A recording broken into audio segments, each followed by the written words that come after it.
Myself, Dr. Lingaraju, Assistant Professor, Department of Physics, Government First Grade College, Tumkur. This college is affiliated to Tumkur University. Now, I am going to discuss the topic Fraunhofer diffraction at a single slit. Already, I have discussed Fresnel's diffraction. Now, it is Fraunhofer diffraction at a single slit. This is under the topic diffraction. So this is of course in the fourth sem of the subject physics in BSc. This is 36th session. Fraunhofer diffraction. Look here, the source and the screen are at a infinite distances from the obstacle producing diffraction. Why infinite distances? To obtain a plane wavefront. The wavefront incident on the diffracting element is plane. This condition is realized in practice by using a convex lens in the path of the incident rays from the source at a distance equal to the focal length of the lens, so that parallel beam is incident on the diffracting element. Similarly, the diffracted beam is brought to a focus on a screen by using another condensing lens. It means it is a converging lens, that is convex lens. Look at this diagram first. Look here in the figure 1, you observe the L1 lens and AB the slit, another lens L2 and the screen Ln. All these things you have to observe first. And now look here, A is the slit width, and here point P and P dash, that you have to see. The distance between them is x. And now S is a narrow slit illuminated by monochromatic light of wavelength lambda. The rays are rendered parallel by using an achromatic lens L1. This L1 is achromatic lens, so that a plane wavefront is incident on the slit AB. The light through the slit AB is incident on another achromatic lens L2 and is brought to a focus on the screen MN. The line SP is perpendicular to the plane of the paper. Look here, the line S, that is from source to the point P on the screen, it is perpendicular to the plane of the paper.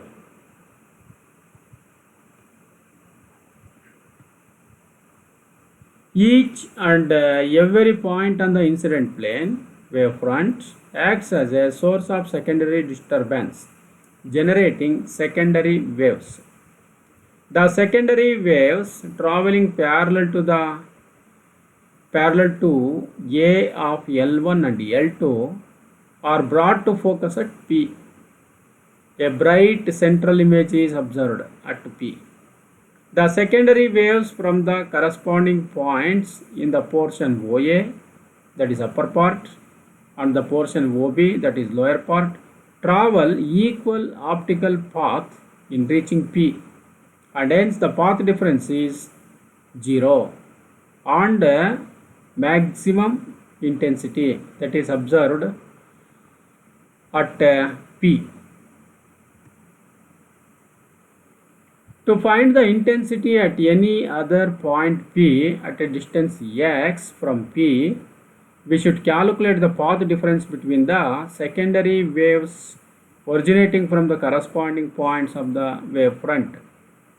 OC and BL are the perpendiculars to AR. If theta is the angle of diffraction, then from the triangle ABL, sin theta is equal to AL by AB, that is equal to AL divided by A, where A is the width of the slit AB. AL is equal to A sin theta from the above equation.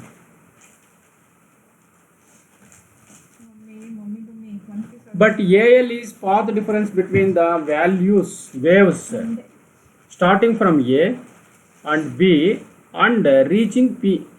Hence P will have minimum intensity if AL is equal to lambda. Lambda is the wavelength of the light. In this case, the path difference between waves from A and O will be lambda by 2.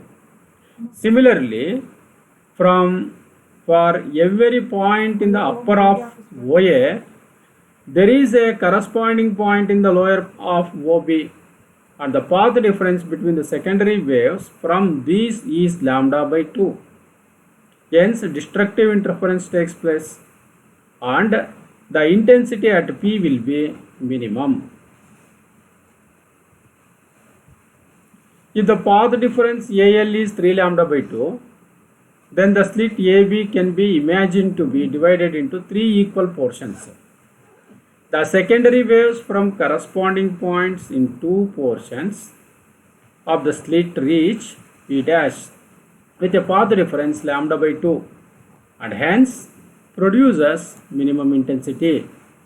But there is the third unbalanced portion of the slit which contributes towards the intensity at P, which will be much less than that at P. Similarly, if the path difference AL is equal to 2 lambda, 3 lambda, etc. is integral multiple of lambda, then P will be minimum intensity.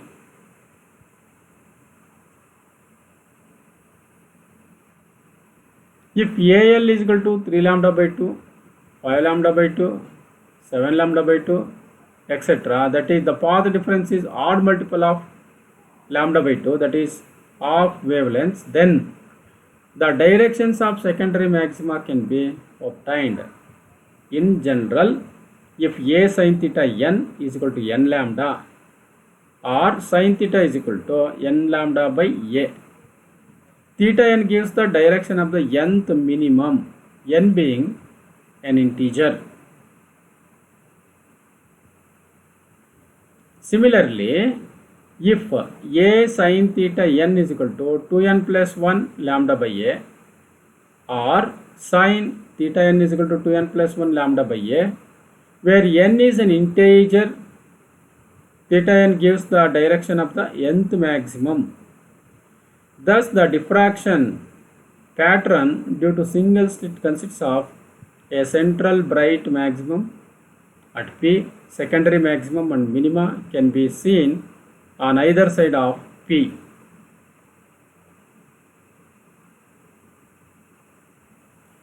The intensity distribution is as shown in the figure. Look here, along the x-axis we have taken pi, 2 pi, 3 pi angles, and along y-axis we have taken intensity.